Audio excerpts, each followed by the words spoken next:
Bonjour, mesdames et messieurs. Bienvenue sur Ngenza TV.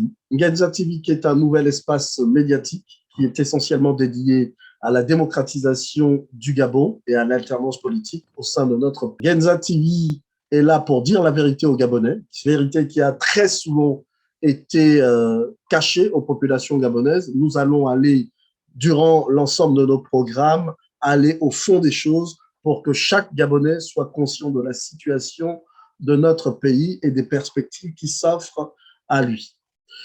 Et donc, pour cette première, nous avons l'opportunité aujourd'hui de recevoir trois personnalités essentiellement de la diaspora que je m'en vais vous présenter. Bonsoir, professeur Ella Nguema, professeur d'université en santé. C'est bien cela? Bonsoir, Monsieur Mivila, c'est ça, à l'Université de Bordeaux et au CHU de Bordeaux. Bien. Merci d'être parmi nous aujourd'hui. Bonsoir, Monsieur Ikwanga, enseignant à l'Académie de Créteil, je crois savoir. Oui, bonsoir, Monsieur Mivila, effectivement, enseignant dans l'Académie de Créteil en région parisienne, oui, c'est ça. Eh bien, je m'en vais vous présenter le docteur Franck Ditengu depuis l'Allemagne. Bonsoir, docteur, enseignant, chercheur à l'Université de Fribourg, c'est bien cela? Oui, bonsoir, Monsieur Mivila. Effectivement, je suis chercheur à l'Université de Fribourg en Allemagne. Bienvenue sur Ngenza TV. Aujourd'hui, vous participez au lancement de notre nouvel espace médiatique, donc qui est consacré à la vérité. Et donc, aujourd'hui, vous êtes clairement assigné à dire la vérité aux populations gabonaises. Et ce sera comme ça tout au long de nos différentes émissions. Eh bien, je m'en vais là dans la quête de cette vérité, faire appel à l'actualité. Souvenons-nous, le 9 juin 2021, l'opposition connaissait une onde de choc car Jean Yéguédon rencontrait M. Ali Bongo dans le cadre d'une audience dite républicaine. Monsieur Ella Nguema, si vous étiez à la place de Jean Yéguédon, y serez-vous allé? Monsieur Mivela, vous me posez une colle pour plusieurs raisons. Il est vrai que Monsieur Yéguédon, ancien Premier ministre du régime du temps d'Omar Bongo, a été reçu par la Convention de la diaspora gabonaise lorsqu'il s'agissait de promouvoir la conférence nationale souveraine avec le défunt feu André Mbobam dans les années 2013-14. Et ensuite, nous avons travaillé avec M. Yéguédon lorsqu'il fallait discuter avec M. Jean Ping, qui à l'époque devait reprendre un peu le flambeau, me demander si je serais allé, si j'aurais fait comme M. Yéguédon. Je ne pense pas que je sois la personne la mieux placée pour y répondre, dans la mesure où je n'ai jamais été dans un gouvernement du PDG, déjà, et ensuite me substituer à sa psychologie, à sa moralité, ça serait un peu prétentieux. En revanche, là où je reconnais la profondeur de votre question, c'est que on peut toujours se demander s'il est cohérent de revendiquer ses droits dans un état de non-droit. Ça, c'est effectivement une question qu'on peut se poser. D'accord. Vous aurez l'occasion de l'inviter. Peut-être qu'il pourra répondre dignement à cette question. Ce serait avec plaisir. Alors, Roland Ikwanga, que vous a inspiré cette rencontre il y a quelques semaines? Écoutez, je veux d'abord remercier, avant de répondre à votre question directement, remercier l'initiative que vous lancez aujourd'hui et d'ailleurs saluer avec les autres panélistes le fait que nous soyons les premiers à inaugurer cette nouvelle plateforme médiatique. Alors, sur la question que vous nous posez là, écoutez, moi je pense que sur la séquence que vous évoquez du 9 juin, c'était un moment assez difficile pour l'opposition. Voilà, Jean Yéguédon est une figure importante de la coalition pour la Nouvelle République, et le voir comme ça reçu par le président, en tout cas celui qu'il présente comme le président Ali Bongo, a été un moment pénible et difficile pour l'opposition. Voilà, je vais me limiter à ce commentaire. D'accord, moment pénible pour l'opposition gabonaise. Docteur Franck Ditengou, cette situation n'est-elle pas révélatrice de la violence que subissent des opposants gabonais et plus largement les populations gabonaises? Cette précarité. Merci de me donner la parole, Monsieur Mivila. Je ne me prononcerai pas sur les conditions de vie de Monsieur Egendong, mais il est vrai que beaucoup d'opposants gabonais vivent dans la précarité. Certains ont perdu leur travail du fait de leurs activités politiques et beaucoup ont donc du coup du mal à joindre les deux bouts. Je vais être clair, hein, je vais être clair. Et au-delà du fait que l'on puisse trouver choquantes ces dispositions octroyant des prérogatives mirobolantes aux anciens premiers ministres, surtout dans un pays où vit une population extrêmement pauvre, je pense toutefois qu'il est inadmissible que tout Gabonais, quel qu'il soit obligé d'aller quémander le paiement des émoluments auxquels il a normalement droit. Un pays normal est régi par des textes. Hein. Ils doivent être appliqués et personne ne devrait être obligé d'aller rencontrer le président de la République pour réclamer ce dont il a droit. Cette séquence montre en réalité une espèce de chantage que subissent les acteurs politiques gabonais. Ils doivent se soumettre s'ils veulent continuer à vivre décemment. En vérité, ce chantage a comme objectif de réduire l'opposition au silence, avec deux options, soit abandonner la lutte politique, soit quitter le pays. Malheureusement, c'est la lecture que je fais de cette séquence. Très bien. Merci en tous les cas pour votre réaction suite à cette actualité-là. Nous allons revenir même au cœur de notre premier échange dans le cadre du lancement de Ngenza TV. Il s'agit de parler de l'impossible alternance politique au Gabon. Il faut déjà comprendre que le multipartisme a été remis en place dans les années 90 et que depuis les années 90, se sont enchaînées quasiment 5 élections présidentielles sans que le Gabon ne connaisse véritablement d'alternance politique pour notre pays. Et donc, il nous revient aujourd'hui de comprendre clairement pourquoi cette alternance politique est impossible jusqu'à aujourd'hui, quand on sait que c'est quand même quelque chose, en tout cas un dessin qui revêt plusieurs aspects, que ce soit sous l'angle politique, économique, social, culturel ou même institutionnel. Il faut dire qu'il y a deux critères essentiellement qui influencent cela.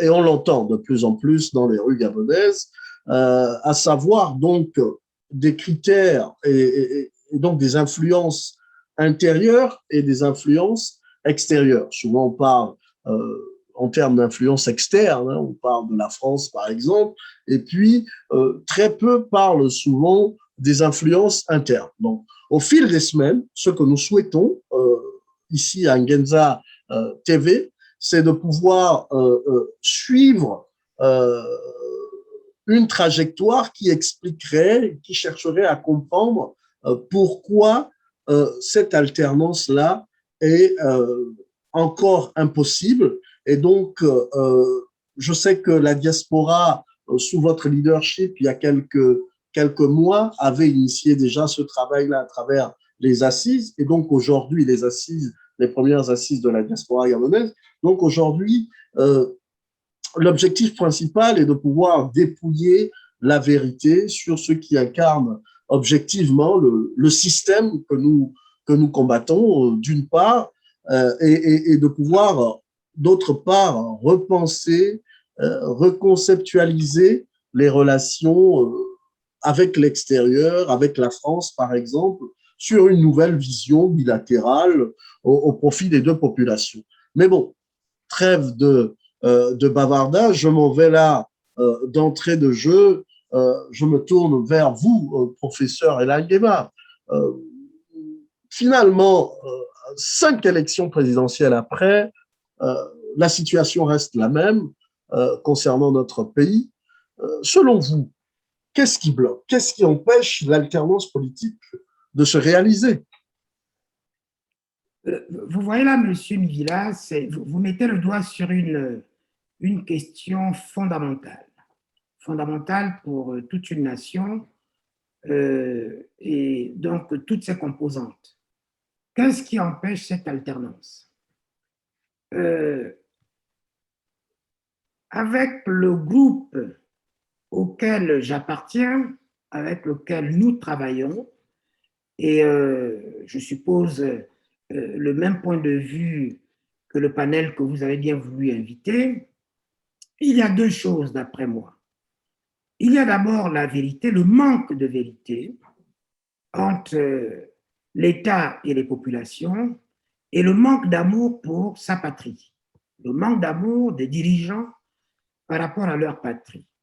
Alors, ce manque d'amour, c'est simple, on va user justement de la perche que vous nous avez tendue, hein, puisque vous avez évoqué plus ou moins un caractère pédagogique de cette émission. Oui. Le manque d'amour s'exprime comment?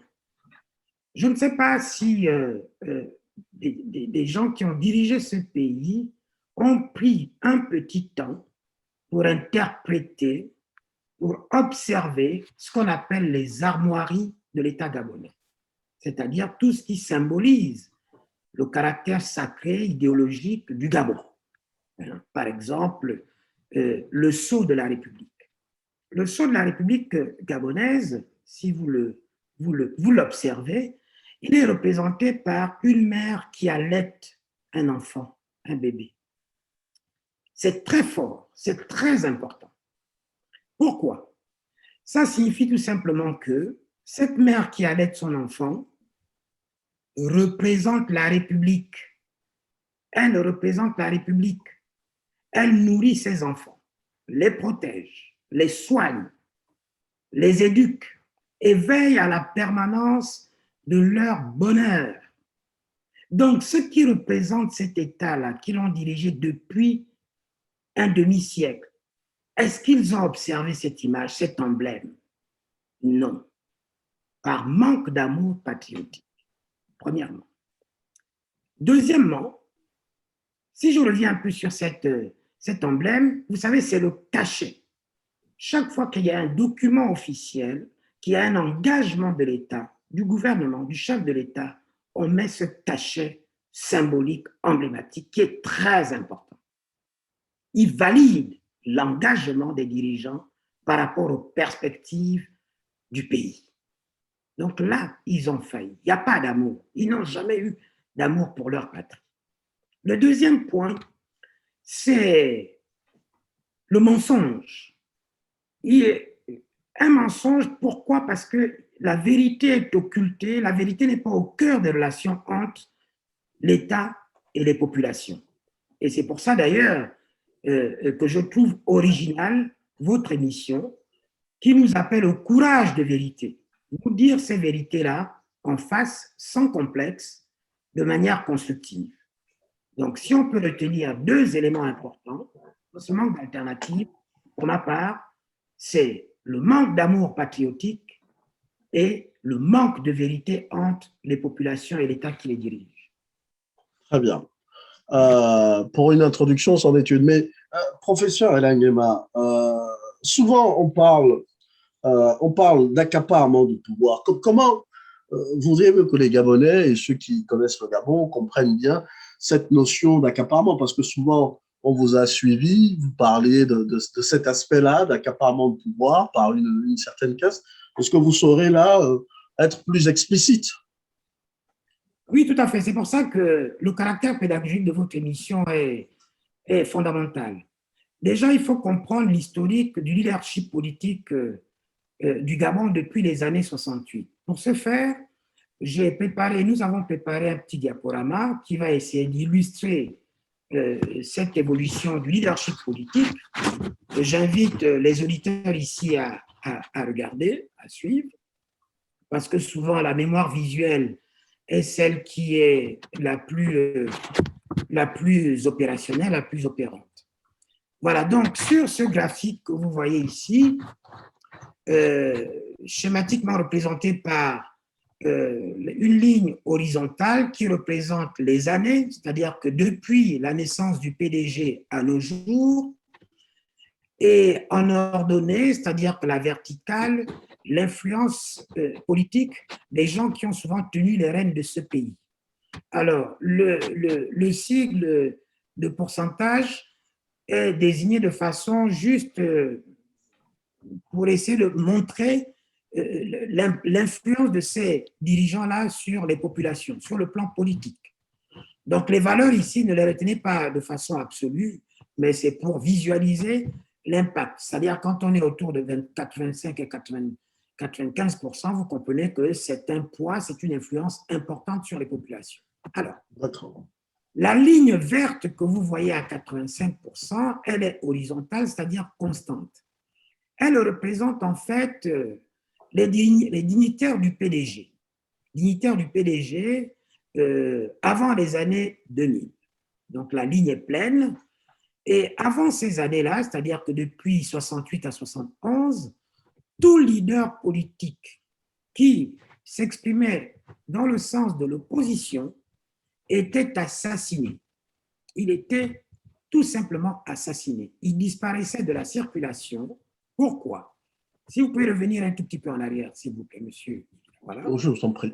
Il était assassiné et donc il disparaissait. C'était des assassinats ciblés sur des leaders politiques. D'accord. Pour nos téléspectateurs, donc GM, si j'ai bien compris, c'est Germain Bas. C'est Germain Bas, exactement, qui incarnait l'opposition politique à cette époque. Et puis après les années 70, jusqu'aux années 90, vous passez à la diapo suivante, on était toujours aux assassinats ciblés. Là, ici, on a le cas de Joseph Renjambe, qui avait été assassiné. Donc, vous comprenez que jusqu'à cette période-là, le régime ciblait ses victimes sur le plan politique. Et à partir des années 70, après les années 70, la ligne verte qui était pleine au départ, elle devient en pointillé. Pourquoi? Parce qu'en fait, ces dignitaires du PDG ont infiltré l'opposition. D'accord, il faut rappeler que ça coïncide au retour du multipartisme. Est-ce qu'il y a une relation pour nos téléspectateurs? On est passé du monopartisme au multipartisme, mais en fait, ce n'était qu'un leurre, même si on peut reconnaître que c'est un grand pas, dans la mesure où ces dignitaires ont infiltré tous les partis de l'opposition. Et une fois fait, on a assisté à des assassinats de masse. Vous connaissez les assassinats des années 90. Tout à fait. Et tout ça. Donc, on est passé des assassinats ciblés aux assassinats de masse, c'est-à-dire que l'intimidation, la violence sur les populations. Diapositive suivante, s'il vous plaît. Oui, pardon. Diapositive suivante. Voilà. Donc, on arrive aux années 2000. Ces années 2000-là, tous les opposants qui s'affirmaient dans ce sens décédaient sans que ces disparitions ne soient élucidées. Mais on a continué, ce régime a continué avec les assassinats de masse. Vous remarquerez toujours que cette ligne verte reste horizontale, c'est-à-dire imperturbable. Quel que soit le contexte politique du Gabon, ces dignitaires du PDG gardaient une influence pesante sur les populations, en tout cas sur la vie politique du Gabon, au point où non seulement ces dignitaires de l'opposition disparaissaient, non élucidés, comme je l'ai dit tout à l'heure, mais ça a continué avec les assassinats de masse, comme on l'a observé dans les années 90. Diapositive suivante, s'il vous plaît. Oui.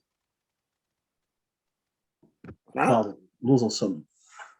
Voilà, donc, et puis on arrive en 2016.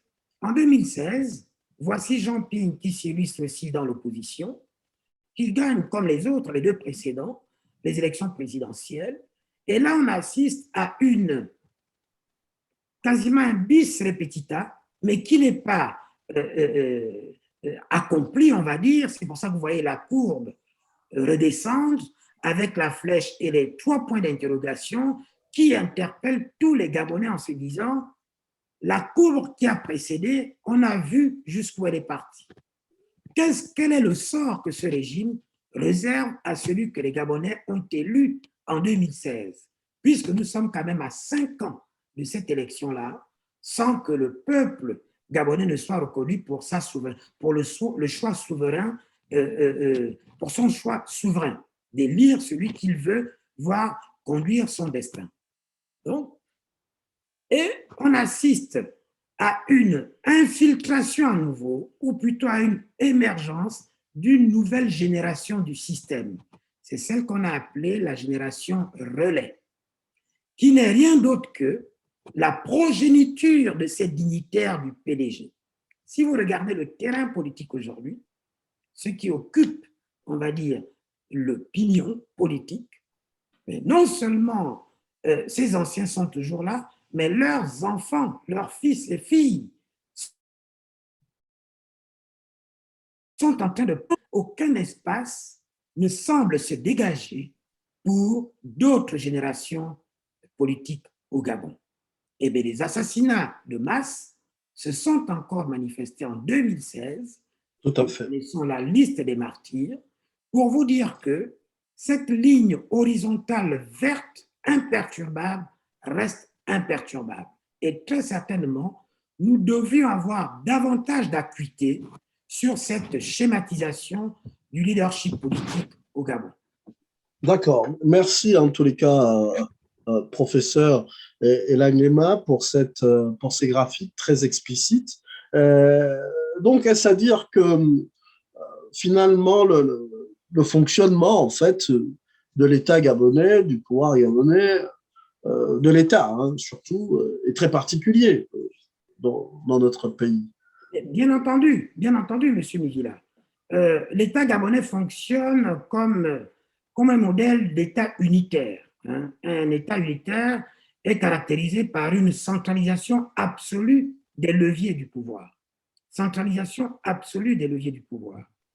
Au point où, dans un tel système, si tu veux, ils en sont arrivés à un modèle monstrueux où les acteurs politiques confondent finalement la loi traditionnelle, le pouvoir traditionnel, avec le droit institutionnel, la loi de la République, tout simplement. Et ce qui a abouti à une forme de gestion familiale, ethnique de l'État. Il s'agit donc là d'une mainmise d'une minorité en fait sur le pays, sur les leviers les plus importants de l'État. On doit retenir dans notre... Bien entendu. Dans un État comme ça où tous les pouvoirs, tous les leviers sont dans les mains d'un seul individu, mais qui voulez-vous qu'il partage? Avec qui voulez-vous qu'il partage d'abord tous ces rouages-là, ces leviers? Mais il le fera, et c'est naturel, hein, c'est naturel. Il va commencer par ses plus proches, c'est-à-dire sa famille, son clan, son ethnie, et ça s'étale jusqu'à la province.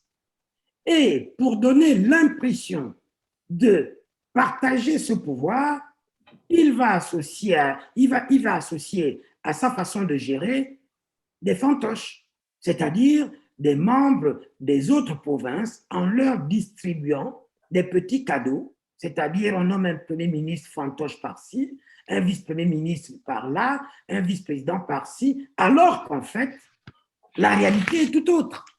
La réalité est tout autre. Pourquoi? Parce qu'en fait, les vrais piliers sont tenus par la même minorité. Et c'est cela la vérité depuis les années 70. Donc, il est vraiment regrettable d'entendre des gens responsables, des intellectuels, des gens érudits, des gens cérébrés différenciés, dire que maintenant, beaucoup ont mangé. C'est le dicton hein, qui court les rues. Oui, effectivement. Mais ça ne veut absolument rien dire. C'est qu'ils n'ont pas compris le fonctionnement d'un État unitaire où tout est centralisé dans les mains d'une minorité. Donc, tout ce qui est distribué aux autres petites provinces, ça n'est que des miettes. Les tenants du pouvoir sont maîtrisés. Ils sont maîtrisés. Et il est évident, quand on essaie de resynthétiser tout ça, c'est sûr que, bon, on va vous dire qu'il y a deux forces évidentes qui agissent, c'est-à-dire que interagissantes, l'extérieur et l'intérieur. L'extérieur, on en a suffisamment parlé. Sauf que moi, j'ai été ravi de voir que dans certaines émissions, dans les réseaux sociaux, certains Gabonais, de bonne facture d'ailleurs, hein, commencent à relativiser le tort systématiquement imputé à la France. Bien entendu, on ne peut pas tout imputer aux forces extérieures en ignorant cyniquement ce que représentent les forces intérieures. Hein? Les forces intérieures, c'est qui? Mais c'est justement cette minorité-là qui est représentée par la ligne verte, hein? Cette ligne verte, diapositive suivante, qui maîtrise les rouages de l'État. Donc, cette ligne verte imperturbable, comment agit-elle? Elle agit sur les institutions, comme le schéma vous le montre ici, sur les réseaux et sur les leviers que nous allons décliner au fil de votre émission. Et entre ces trois entités, il y a une collusion, c'est-à-dire que les réseaux vont assurer la porosité entre les institutions et la déclinaison des leviers que vous voyez à droite. Et l'un de ces leviers les plus importants est la force. La force, ce système agit énormément sur la force. Et il faut que le peuple gabonais l'entende. Il faut qu'on arrive à expliquer ça au détail pour que les gens comprennent comment ce système-là agit et qui agit ainsi pour que l'alternance ne soit pas possible au Gabon. Vous savez, M. Mivila. Oui, dites-moi. On aura beau présenter toutes les meilleures théories scientifiques, économiques, sociales, toutes les vertus de la qualification professionnelle et de la compétence, mais tant que certaines vérités, je vous dis bien, certaines vérités ne seront pas dites entre nous, entre Gabonais, hein, de façon patriotique, sans démagogie et sans intimidation ni esprit de revanche, le peuple gabonais ne jouira jamais de ce qui lui est dû.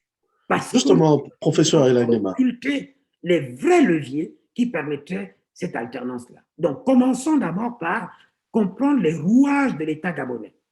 À partir d'exemples simples et concrets. J'espère que ça sera l'occasion de cette émission. Tout à fait. D'ailleurs, professeur Elagema, ce levier de la force que vous évoquez et sur lequel l'ensemble du panel interviendra est si important pour empêcher l'alternance. Vous le pensez vraiment? Comment tout cela se matérialise en fait? Mais bien sûr, il faut comprendre une chose, c'est que il y a un principe que nous devons savoir quand on parle de certains leviers importants de l'État. Et une chose importante est que dans tout État, quel qu'il soit un État dictatorial ou un État de droit véritable, il y a ce qu'on appelle le monopole de la violence physique légitime. Tout État en dispose. C'est-à-dire que dès lors que l'ordre public est perturbé, allez, on met la force dans la rue pour ramener les gens à l'ordre. Sauf que dans un État comme celui-là, que j'ai évoqué tout à l'heure, État unitaire, où tous les pouvoirs absolus sont concentrés dans les mains d'une minorité, d'un système ethnique, hein, voire provincial, mais forcément, ils vont en abuser. C'est-à-dire que toute la lignée familiale ethnique et clanique va abuser de ce monopole de la violence physique-là. Et au point où nous en sommes arrivés à une forme de dérive de toute puissance chez certains citoyens qui, se sentant nantis, protégés de ces éléments-là, arrivaient à menacer même leurs concitoyens, arrivaient à menacer leurs frères et sœurs, menacés de mort, parce qu'ils se sentaient complices de ce système, ils se sentaient protégés. Et tout ça, c'est à cause de la gestion familiale, ethnique, clanique, voire provinciale du pouvoir. Donc, en agissant toujours par la force. Et cette ligne verte, retenons bien cette ligne verte, elle agit énormément en s'appuyant sur ce levier-là. Mais qui représente? Quelle est l'identité physique de cette ligne verte-là? C'est-à-dire ceux qui se servent de ce levier, de la force, chaque fois que le Gabon est à fleur d'alternance, ils vont agir sur ce levier-là. Eh bien, ces personnes-là, je vais vous dire, M. Mivila, ne sont pas des citoyens. Et le contraire des citoyens, ça n'est rien d'autre que barbare. Et moi, je rajouterais à cette définition le terme d'extrémiste, car ils usent systématiquement, mortellement de la force pour conserver le pouvoir. Et on le vit, on l'a encore vécu là en 2016.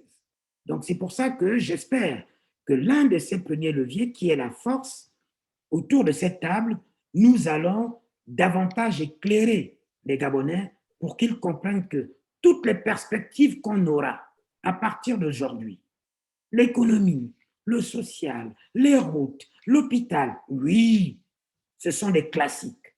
Mais si vous n'avez pas les rouages qui permettent de mettre ces objectifs en application, mais ça ne sera que des chimères. Et l'un de ces rouages, je vous jure, pour conserver, d'abord pour conquérir un pouvoir, et le conserver, c'est la force. Merci beaucoup, professeur Elanyema, pour votre intervention ô combien intéressante. Donc, on voit bien qu'effectivement, il y a un certain nombre de leviers, un certain nombre de piliers qui soutiennent donc ce régime Bongo PDG que nous combattons, la force, les institutions, l'économie, les finances, ils sont vraiment infiltrés partout. Ce sont là des sujets que nos téléspectateurs auront compris, on ne saurait aborder en une seule émission. C'est pourquoi tout au long de nos programmes, tout au long des semaines à venir, nous aurons l'occasion de revenir sur chacun de ces piliers-là. Et nous avons donc aujourd'hui fait le choix de faire un focus sur le premier des leviers que le professeur Elanyema vient d'évoquer ici, c'est-à-dire la force. Docteur Ditegui, pensez-vous vraiment que l'utilisation de la force au Gabon soit un facteur bloquant quand et comment la force peut-elle influer sur l'alternance politique au Gabon? Parce qu'on a du mal à comprendre toujours comment tout cela agit. Qu'en pensez-vous, docteur Ditegui? Monsieur Mivila, la question que vous posez est excellente. Mais pour comprendre comment la force est utilisée comme un outil de conservation de pouvoir au Gabon, il est important de voir comment cette force est organisée et comment elle est commandée. Donc, il y a une illustration que j'ai préparée. Oui. Si vous voulez bien la passer, s'il vous plaît. Voilà. Oui. Donc, les forces de sécurité et de défense sont constituées comme suit. Il y a la gendarmerie nationale, la garde républicaine, les forces armées au sein desquelles on trouve l'armée de terre, l'armée de l'air, la marine nationale, l'aviation légère de l'armée, mais aussi les sapeurs-pompiers. Et à côté de ces forces-là, on trouve le génie militaire et la santé militaire.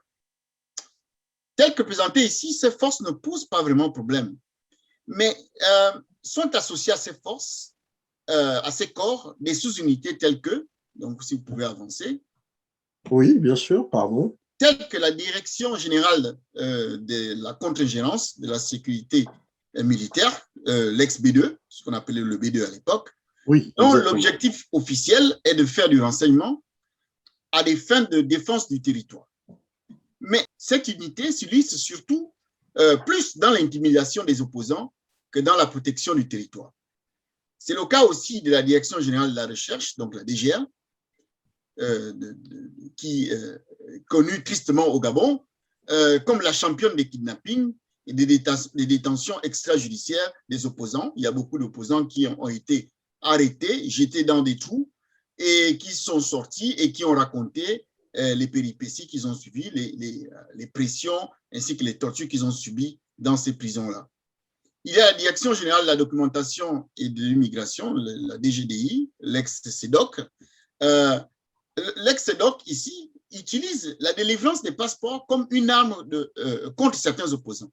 C'est ainsi que beaucoup de militants pour l'alternance politique au Gabon se retrouvent sans passeport et beaucoup d'entre eux sont donc localisés dans la diaspora et ne peuvent donc plus rentrer dans leur pays ou voyager ailleurs d'ailleurs.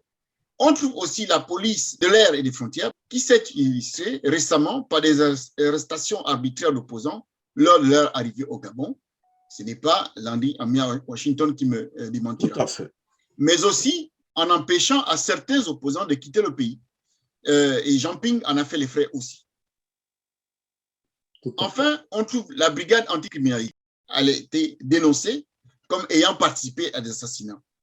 Vous voyez donc que ces forces sont elles-mêmes chapeautées par le Conseil national de la sécurité, qui a été créé par la présidence de la République en vue de travailler avec celui-ci.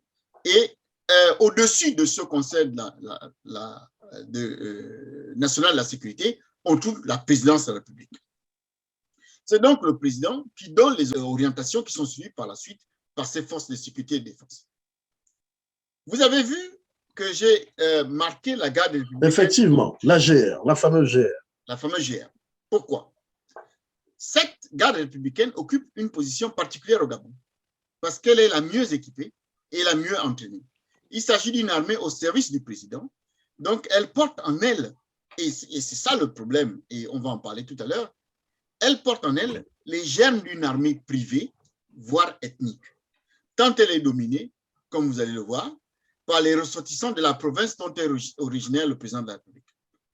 Ainsi, plutôt que de protéger les populations et l'inviolabilité du territoire national, ces forces sont un acteur majeur de la maintenance du pouvoir Bongo PDG dans notre pays. Et c'est en cela qu'il faut les dénoncer. D'accord, non, c'est très explicite. Merci beaucoup, Dr Ditengou. On voit bien que tout cela est organisé, pensé. Peut-on réellement parler d'un régime de la terreur au Gabon? Finalement, ma question s'adresse là à M. Ikwanga. Qu'en pensez-vous? Roland Ikwanga, vous êtes avec nous?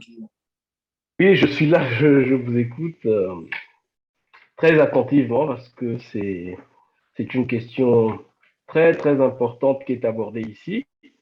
Est-ce qu'il faut parler de régime de terreur, du coup, après les illustrations que viennent de faire les autres panélistes? Sans hésiter, oui.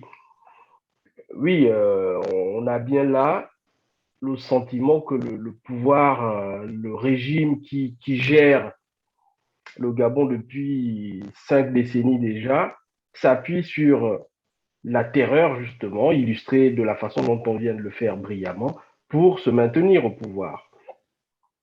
C'est assez simple. Et pour preuve, les différents assassinats, vous avez vu dans les premiers graphiques comment est-ce qu'ils sont listés, ces assassinats-là.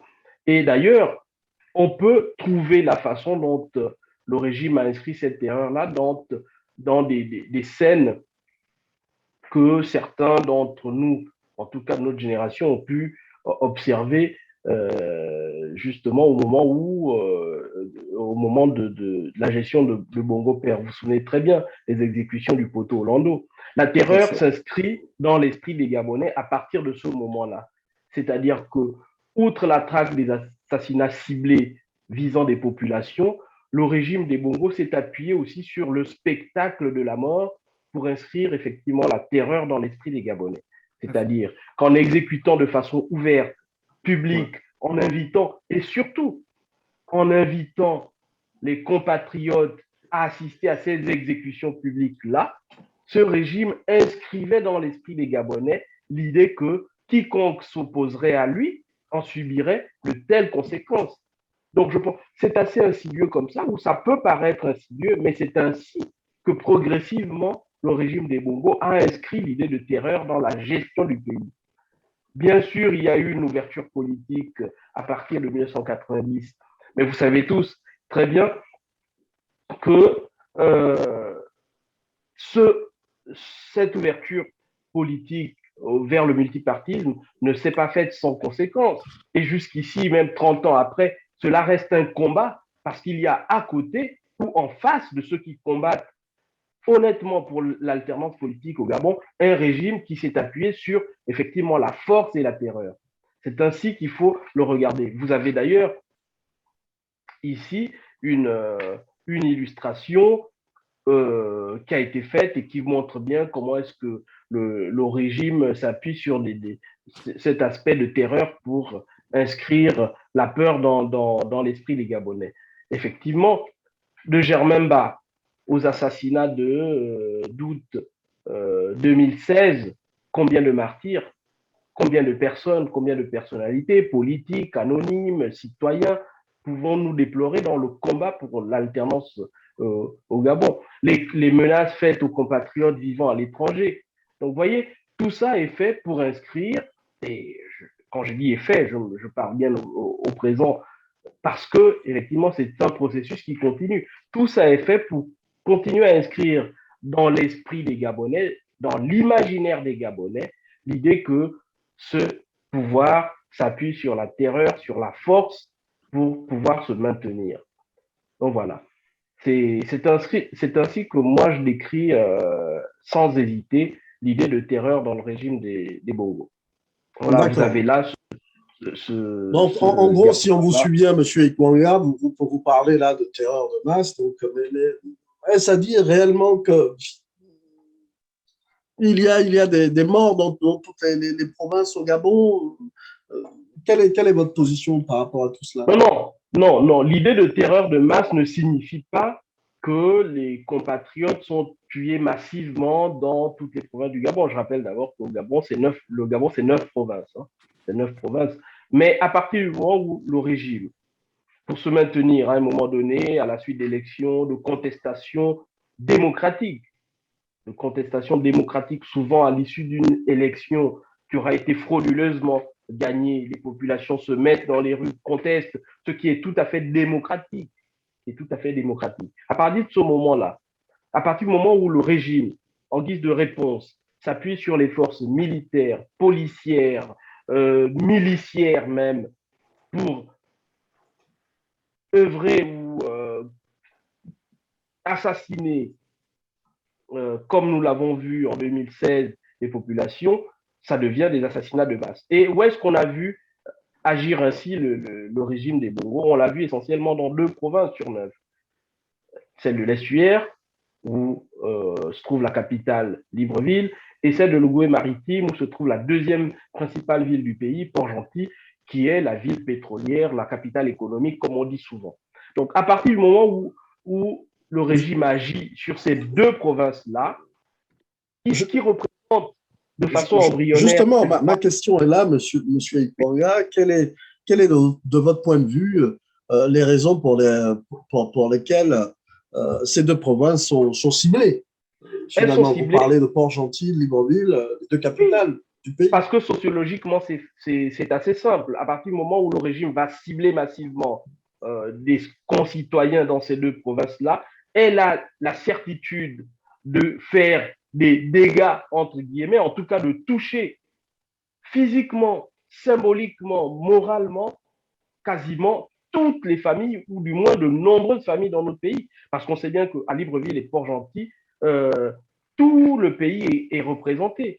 Vous y trouvez dans ces 2 provinces-là l'ensemble des ethnies de notre pays. Voilà. En agissant à Libreville et à Port-Gentil, le pouvoir est sûr d'organiser, en tout cas d'inscrire dans l'imaginaire de toutes les familles du Gabon cette idée de terreur. Donc voilà, il n'a pas besoin de cibler une autre province.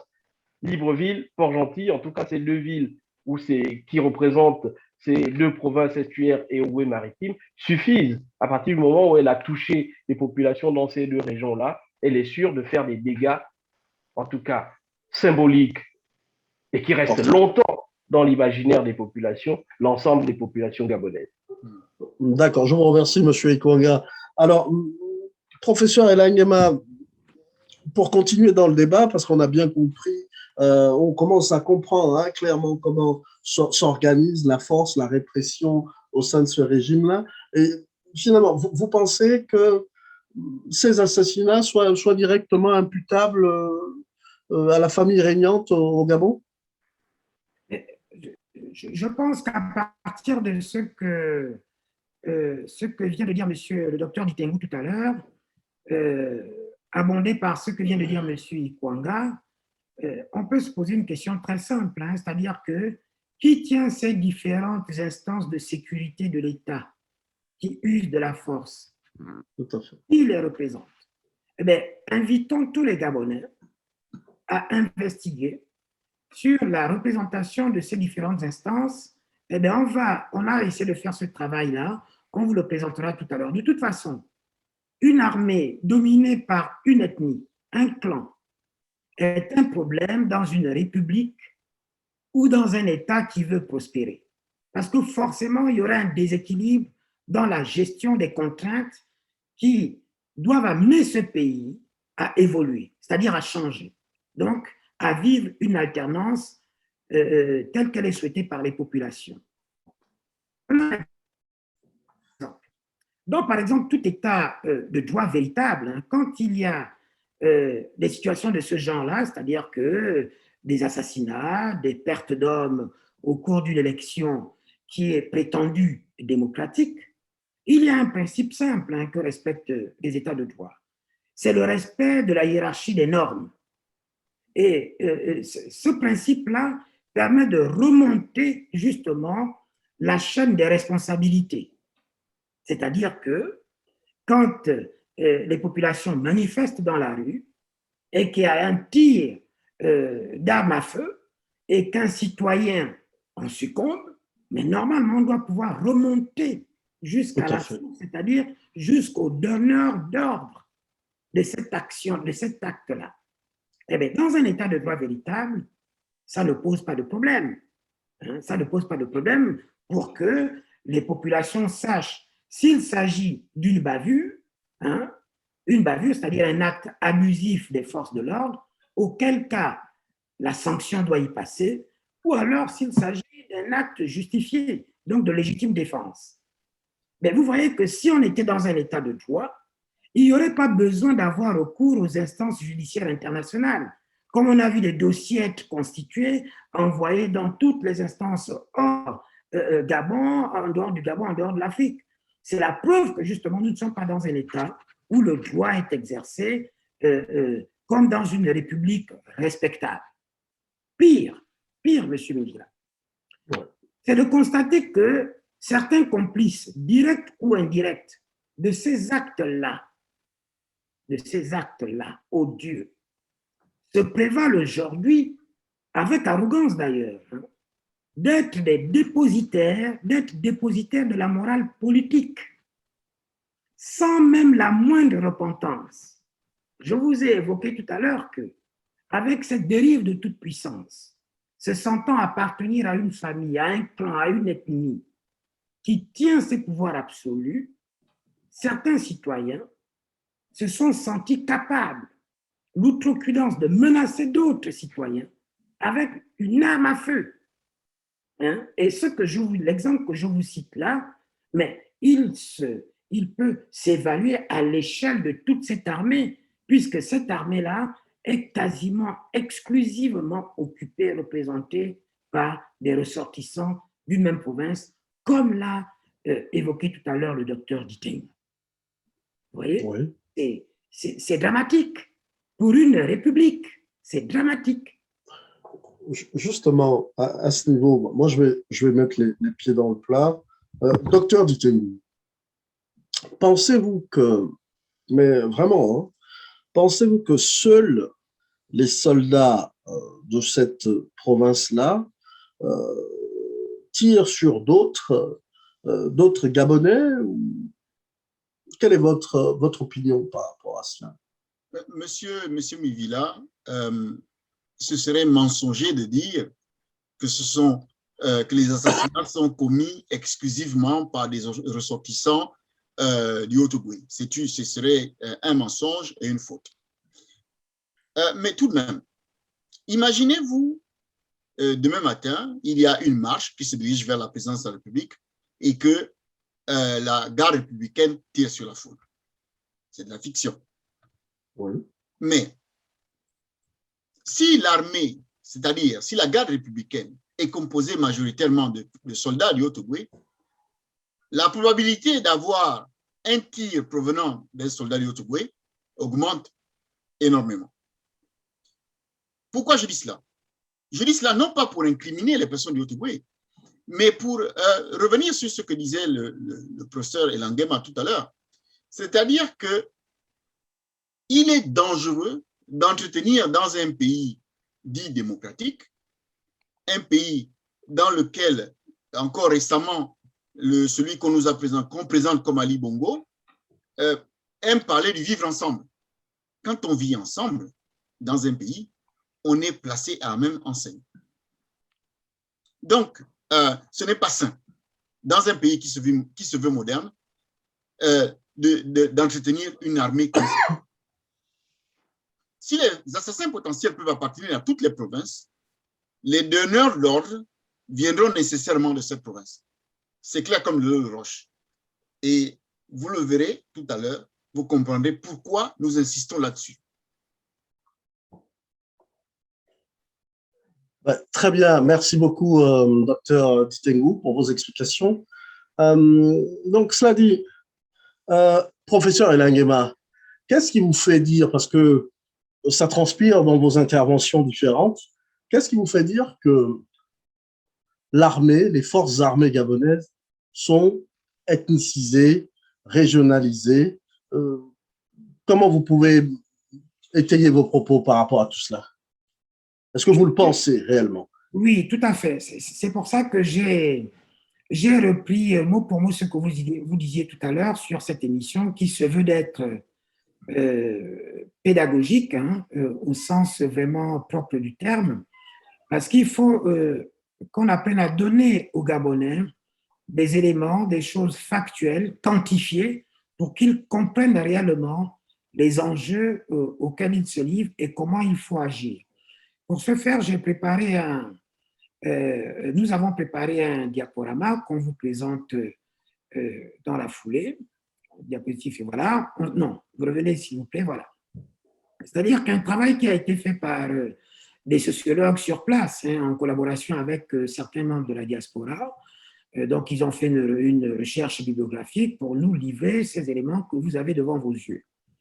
Alors, quand on dit que cette armée est ethnicisée, c'est-à-dire qu'elle est en majorité représentée par un groupe ethnique, une province, en l'occurrence, on ne le dit pas juste pour jeter la thème gratuitement à un clan. Non, c'est chiffré. C'est-à-dire que n'importe quel Gabonais, pour peu qu'il fasse un tout petit peu d'effort, pourrait avoir toutes ces preuves-là devant lui pour comprendre le combat réellement que nous devons tous mener. Là, on a les résultats du concours du recrutement de la GR août 2020. Alors, GR, d'après vous, c'est quoi? C'est un acronyme qui veut dire garde républicaine. Entendons bien républicaine.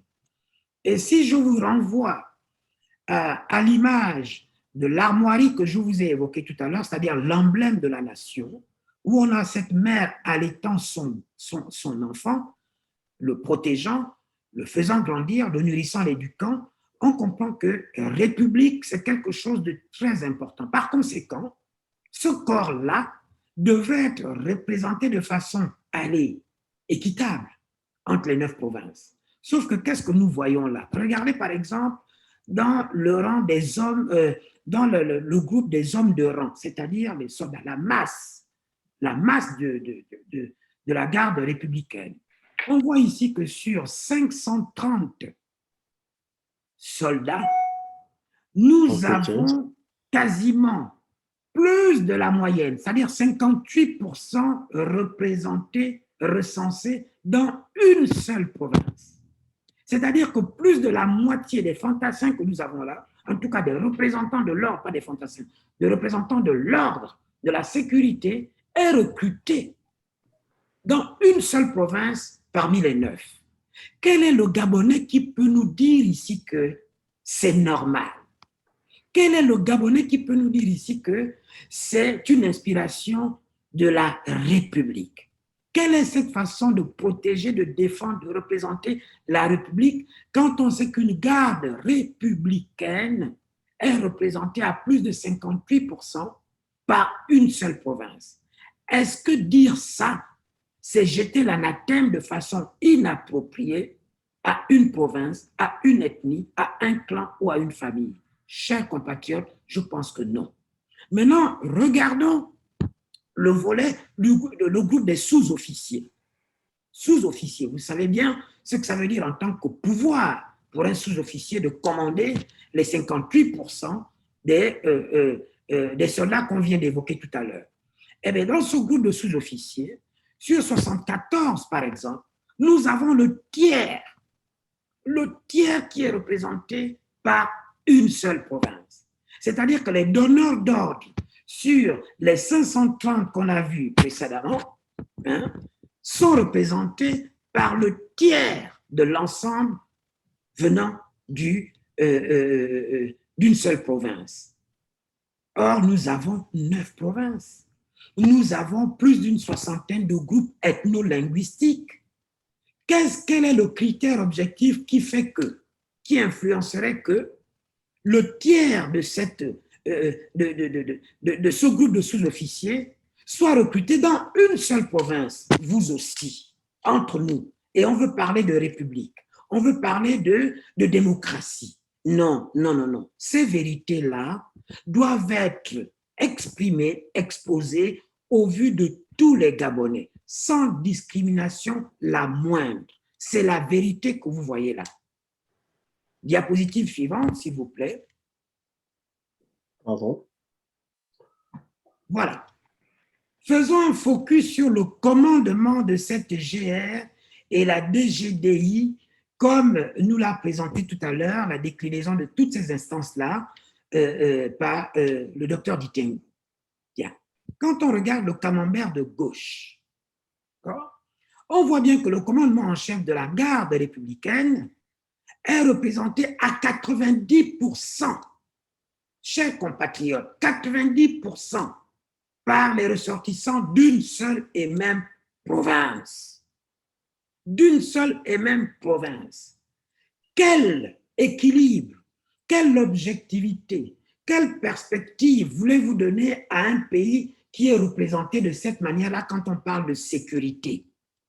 Oui, vous précisez que c'est sûr, qu'on comprenne bien, c'est une étude qui a été menée là sur les 30 dernières années.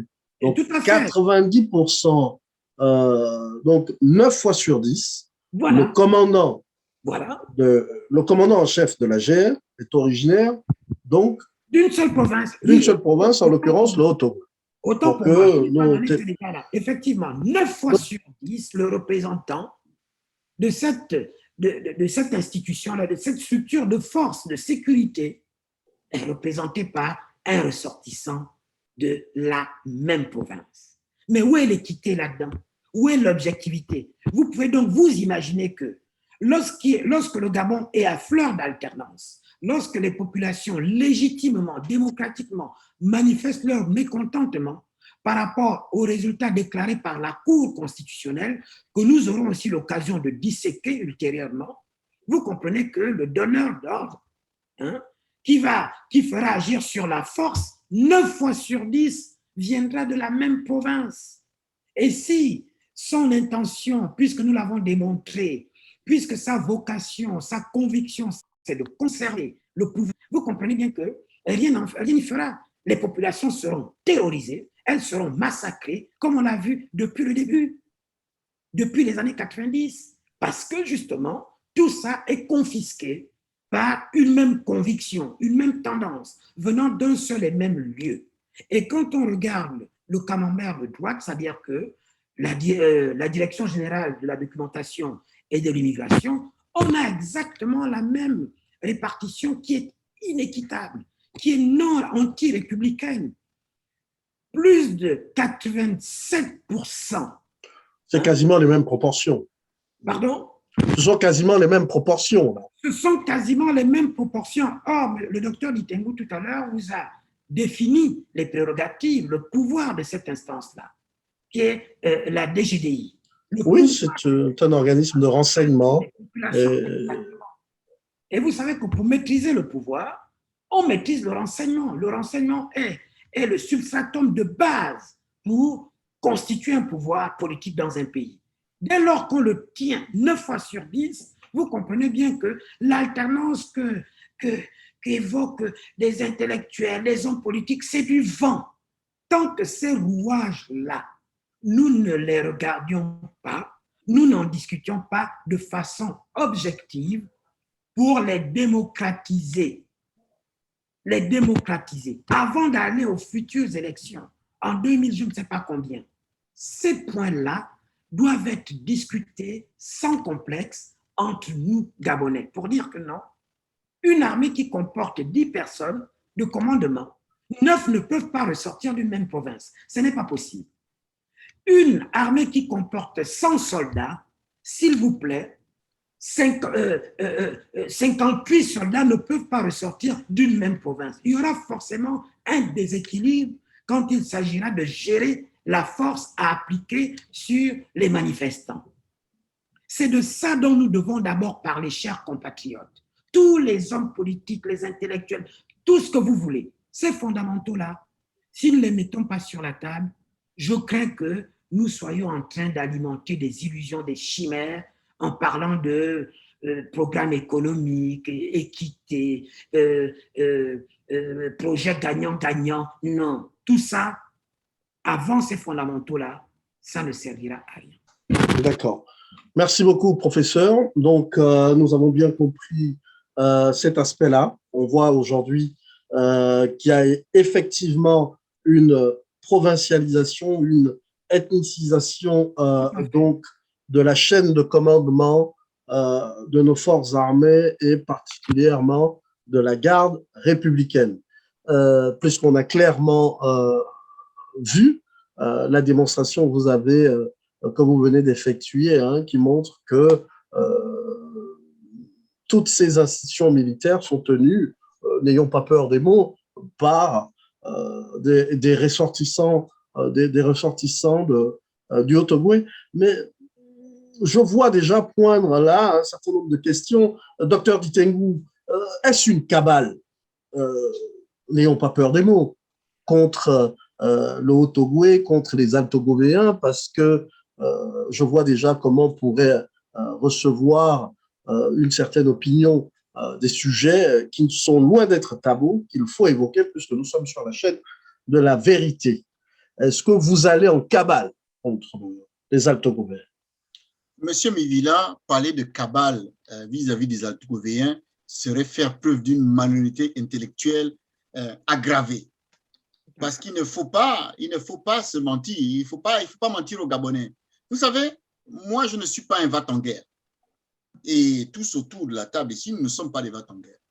Moi, j'ai vécu dans le Haut-Ogooué et j'ai beaucoup d'amis qui sont ressortissants du Haut-Ogooué. Et vous allez être surpris. Les personnes qui vivent dans le Haut-Ogooué subissent les mêmes difficultés que les personnes qui vivent dans les autres provinces du Gabon. Elles sont logées à la même enseigne. Et même, sachez-le, au sein du Haut-Ogooué, il y a une hiérarchisation des familles. C'est-à-dire que si vous êtes proche de la famille du président de la République, vous êtes mieux traité que les personnes qui sont donc des autres familles. Le Gabon ne saurait être un pays dans lequel une province, une famille mène sa loi vis-à-vis des autres provinces ou vis-à-vis des autres Gabonais. Donc, cette habitude est poussée à un point tel que certains membres, certains intellectuels ressortissants du Haut-Ogooué, certains sont obligés de vivre en exil et ne peuvent même pas rentrer au Gabon. Donc, il n'y a pas de cabale ici vis-à-vis des personnalités du Haut-Ogooué. L'unité du Gabon a besoin d'autre chose. On voit, lorsque l'équipe de football joue, on voit même certains de ces turiféraires-là, certaines de ces personnes qui font du Gabon donc un pays privatisé, on voit ces personnes venir donner des leçons de comportement républicain aux joueurs de football. C'est une honte. Ces personnes ne devraient pas avoir droit au chapitre. Parce qu'en réalité, pour construire l'unité du Gabon, il faut de l'équité. Il faut de l'équité. Il faut que les responsabilités au sein donc, des instances qui dirigent notre pays soient réparties équitablement par rapport à la population du Gabon. Je ne vous parle pas de la géopolitique à la gabonaise, comme on la connaît, mais je vous parle d'équité. C'est autre chose. C'est-à-dire qu'on n'ira pas chercher quelqu'un d'incompétent pour le placer quelque part parce qu'il est d'une certaine province. Mais il est faux de penser aussi que les meilleurs soldats, que les meilleurs dirigeants d'armée ou de je ne sais quelle direction viennent forcément du Haut-Ogooué et viennent forcément d'une certaine famille. Voilà. Merci pour vos explications là. On voit qu'il s'agit effectivement de mettre au centre de la table la République, les valeurs de la République, les valeurs travail, les valeurs équité, pour reprendre vos propos. Tout au long de l'émission, on a bien compris, en tout cas pour cette première, que finalement l'alternance politique au Gabon, la démocratisation de notre pays est quasiment impossible. Monsieur Ikwanga, qu'en dites-vous? Non, oui, ça va être difficile quand on regarde tout ce qu'il dit. Non, non, non, la démocratisation du Gabon n'est pas l'alternance au Gabon n'est pas impossible.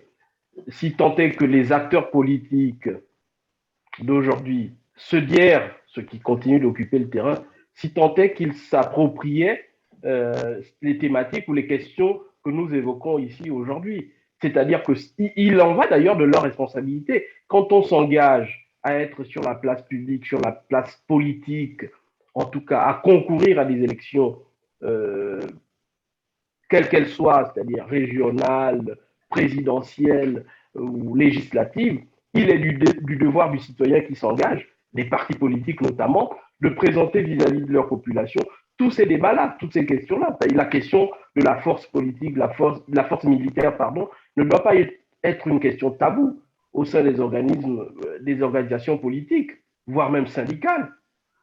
C'est-à-dire qu'il faut avoir l'audace, parce que c'est démocratique, d'évoquer vis-à-vis des concitoyens, ceux qui vous donnent leur suffrage. Il faut avoir le courage de leur dire la vérité sur ces questions-là. Il en va de la responsabilité des hommes et femmes politiques du Gabon d'évoquer devant leurs concitoyens les questions de sécurité, de la force militaire, comment elle est organisée, est-ce qu'elle concourt à bloquer la démocratie au Gabon. Voilà, c'est de la responsabilité des hommes politiques. Donc c'est aussi un appel qu'on lance à travers ce type de débat, à faire tomber tous ces tabous qui enferment les Gabonais dans un certain nombre de mensonges, de questions qu'on n'ose pas aborder. Donc, nous espérons en tout cas que ce débat, que cet échange contribuera à ce que un certain nombre d'acteurs politiques ouvrent vis-à-vis des concitoyens la question de la force politique, de la force militaire, pardon, dans l'organisation de l'alternance et du poids qu'elle a dans la non-alternance qu'il y a au Gabon depuis plus de 30 ans. D'accord, je vous remercie, M. Ikwanga. Donc, de mensonges, il n'y en aura pas au sein de notre espace médiatique. Tout est axé sur la vérité. Votre part de vérité, professeur Elanyema, au sujet de l'alternance politique au Gabon, est-elle possible? Alors, je serai rapide là-dessus. Je pense que la réponse de M. Ikwanga est suffisante, hein, c'est-à-dire que c'est pas dire que l'alternance politique au Gabon est impossible, est inatteignable, mais elle est très difficile, et si on veut être pessimiste, impossible tant que les questions fondamentales seront éludées. Et cette question fondamentale-là relève de ce que nous évoquons ici dans cette émission, c'est-à-dire qu'il faut décortiquer, il faut analyser, il faut vraiment disséquer le contexte pour comprendre comment est-ce que ce pouvoir-là se maintient au pouvoir depuis plusieurs décennies. Plutôt que de généraliser, d'avoir une approche globaliste qui est celle de dire que c'est la France, c'est Bongo. Non, ça n'est pas vrai, ça. Si c'est vrai, ça n'est qu'une partie de la vérité. Les éléments que nous venons de vous donner là, c'est-à-dire qu'ils sont quantifiés après quand même des travaux de recherche de sociologues gabonais en collaboration avec des membres de la diaspora, vérifiés. Ces données-là sont vérifiées. Elles sont explicites de la tenue d'un pouvoir. Et c'est comme ça que ça se passe partout ailleurs où règnent des dictatures. Donc, il faut regarder ça avec, en ayant la tête sur les épaules. Nous voulons mettre fin à ce régime. Ce régime fonctionne comment? Il faut arriver à identifier physiquement ceux qui tiennent les rouages de ce régime. Et comment le tiennent-ils? Aujourd'hui, on a commencé par parler de la force physique, la force militaire, détenue par les instances que nous avons décrites tout à l'heure, et ce sont des vérités. Hein. Donc, et on a dit tout à l'heure que des années 90 aux années 2000, le modus operandi avait changé. Enfin, des années 70 aux années 2000, le modus operandi de ce régime avait changé. C'est-à-dire qu'ils sont passés aux assassinats de masse. Est-ce que vous vous imaginez le traumatisme physique et psychologique que ce mode opérationnel représente dans l'esprit des Gabonais? Terrorisés, des pauvres familles sans défense, qui apprennent qu'on a assassiné un de leurs fils, peut-être fils unique, parce qu'il est allé manifester son droit le plus fondamental. Et cette famille-là n'a même pas la possibilité de se plaindre, puisque la justice est au boisseau dans ce pays. Est-ce que vous vous imaginez ce que ça représente? Rien qu'au niveau des valeurs humaines, ce n'est pas possible. Par conséquent, je vous le dis par conséquent, nous ne pouvons pas continuer à fonctionner comme ça. Il faut que la vérité triomphe, et une vérité décomplexée, une vérité sans teinte de revanche. À ce moment, on pourra commencer réellement le vrai débat qui va aider à sortir ce pays de cette terreur. Merci, professeur. Docteur Franck Ditengou, l'alternance politique au Gabon, vous y croyez? Oui, j'y crois. J'y crois fermement, mais avec les réserves qui ont été évoquées par mes collègues panélistes. Je voudrais tout simplement dire deux choses. Il y a une protestation pacifique au Gabon, les gens sortent avec les casseroles. Il y a 2 morts. Voilà. Donc, il y a 2 morts. C'est-à-dire qu'il serait fou pour certains d'aller participer à des élections, sachant que ce levier-là, ils ne le maîtrisent pas. Ce serait une folie. Pour la simple et bonne raison que, vous l'avez vu, à l'époque, même à l'époque de Mboumi Yakou et même celle de Jean Ping, c'est-à-dire que lorsque le résultat des élections va être donné, les forces armées sont déjà dans les rues pour attendre les populations. Ça ne peut pas continuer comme ça. Je m'adresse vraiment à ceux qui sont en train de se préparer à aller aux élections. Je m'adresse à eux. Est-ce que vous pouvez garantir qu'à la lecture des résultats des élections, vous serez capable de maîtriser cet élément-là, la force? Serez-vous capable de maîtriser la force? C'est-à-dire, est-ce que vous êtes sûr que les forces armées actuelles vont respecter le résultat des élections, le vote des Gabonais? Si vous n'êtes pas capable de donner cette réponse-là, moi je vous le dis simplement, ce n'est pas la peine d'aller aux élections. Ce n'est pas la peine. Eh bien, mesdames et messieurs, nous arrivons au terme de notre émission et de notre première, qui est là le début d'une série de débats que nous aurons pour comprendre les piliers du régime que nous combattons et pour envisager un tout autre Gabon. Je vais donc inviter chacun de nos panélistes à un mot de conclusion. Je donne la parole à vous, Monsieur Ikwanga. Que doivent retenir les Gabonais après presque une heure et demie d'échange par rapport à cette première? Écoutez, je vais dire aux Gabonais que l'engagement que nous avons pris d'œuvrer avec de nombreux autres compatriotes pour l'instauration d'une démocratie au Gabon n'aurait pas dû être un combat si depuis plus de 30 ans, ou si depuis plus de 50 ans d'ailleurs, et le retour forcé d'ailleurs au multipartisme il y a 30 ans, un groupe de concitoyens clairement identifiés, on venait de le dire, identifiables, ils n'avaient pas fait le choix de capter tous les moyens, toutes les ressources et d'ailleurs même la vitalité des énergies qui auraient amorcé le développement de notre pays. Si ce groupe d'individus n'avait pas fait ce choix-là, délibéré, de priver une grande partie d'autres compatriotes de cette vitalité, de ces énergies-là, nous ne serions pas dans un combat où l'idée d'examiner la force des uns et des autres aurait été un thème. À nos compatriotes à travers ce média. Je dis simplement qu'il y a là la possibilité encore, et parce que c'est aussi un exercice qui concourt à la recherche de la démocratie, à la vitalité démocratique, il y a là un espace qui est offert, qu'ils doivent suivre, qu'ils doivent soutenir pour continuer à évoquer toutes ces questions qui, nécessairement, parce que ce n'est pas impossible, nécessairement finiront par nous conduire à l'alternance que nous cherchons et du coup à l'instauration d'une véritable démocratie.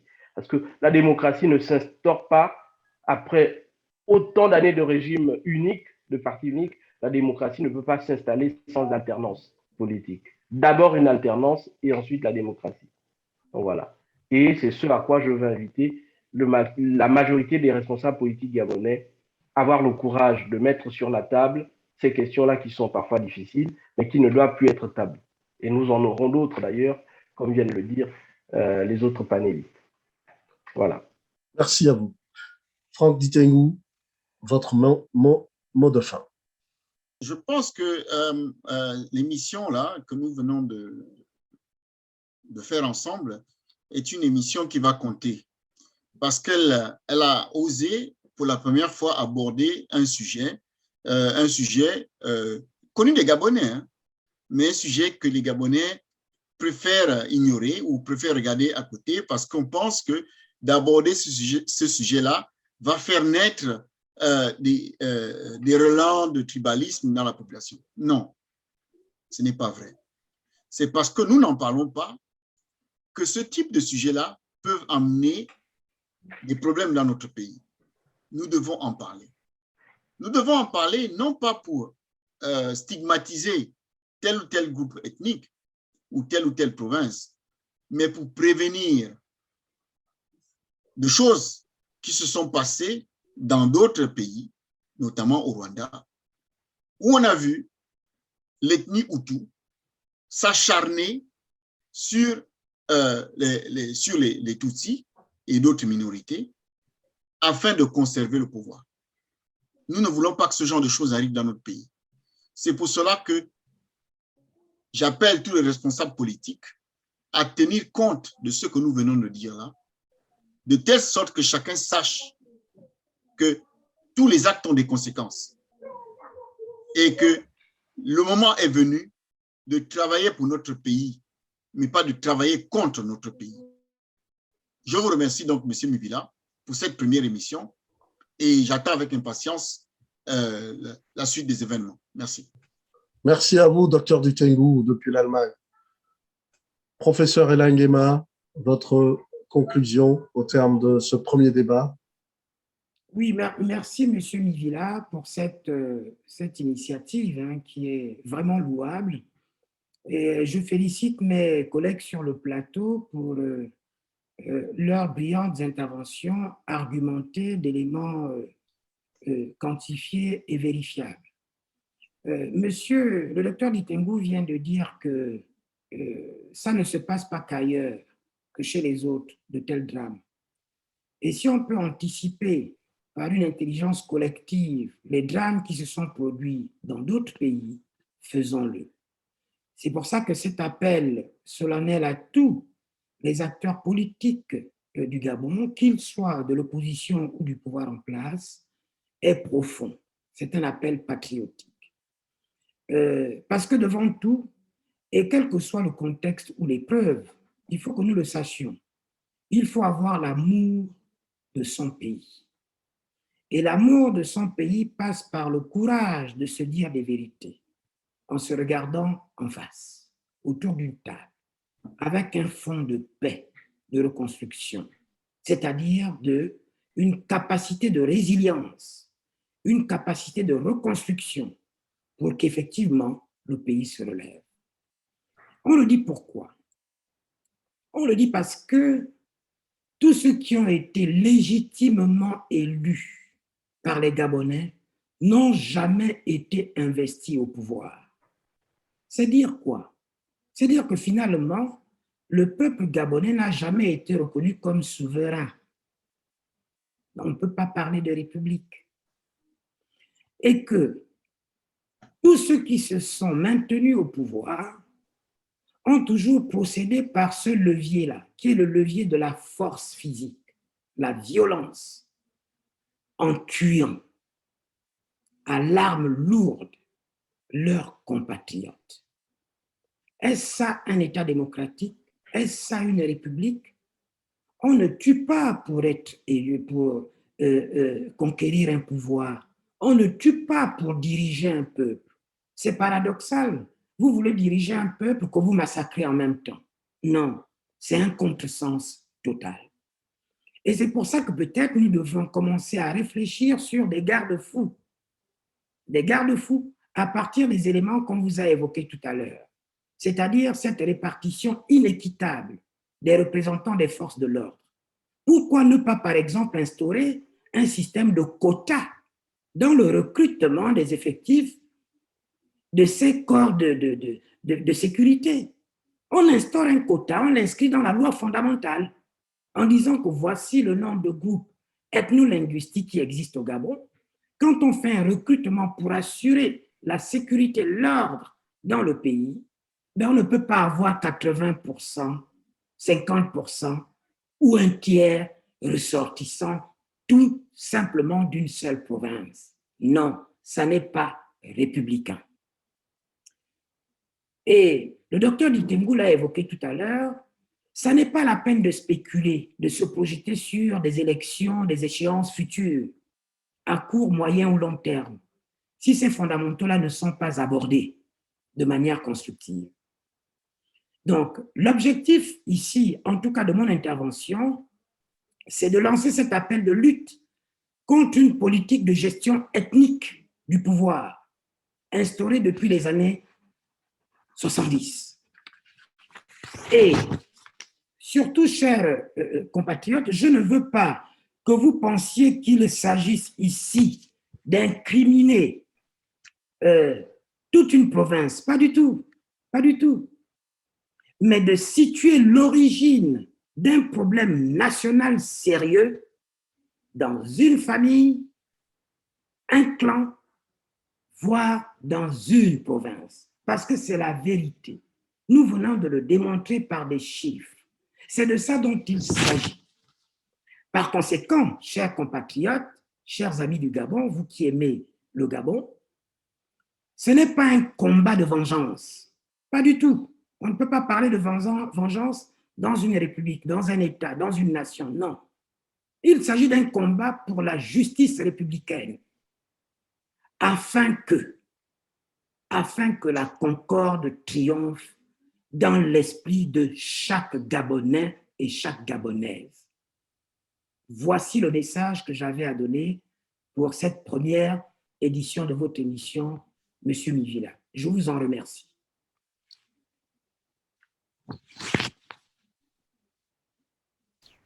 Donc, merci à vous et je pense que votre message a bien été entendu par les populations gabonaises. Je vous remercie à tous les trois pour votre participation. Aujourd'hui, ce n'est qu'un au revoir parce que nous allons être amenés à nous revoir très souvent, puisque les sujets sur l'actualité gabonaise, les sujets sur l'avenir de notre pays, comme je l'annonçais en avant-propos de cette émission, ne tariront pas. Aujourd'hui, c'était la première de toute une série d'émissions à venir. Nous allons aborder d'autres leviers. Aujourd'hui, nous avons abordé la force. Nous avons démontré, discuté de la manière dont elle est organisée. Nous allons faire de même pour les autres piliers de ce régime-là. Et je vous invite, messieurs, à, dans une quinzaine de jours peut-être, venir à nouveau nous entretenir sur là un autre pilier, par exemple le pilier économique et financier, pour voir comment ce régime-là s'organise, est organisé pour truster, pour complètement puiser dans les caisses de l'État pour se maintenir au pouvoir, comme on a pu le constater ces dernières années. Donc, chers compatriotes, c'était la première sur Genza TV. Je vous dis à très bientôt et merci encore pour votre écoute et votre attention.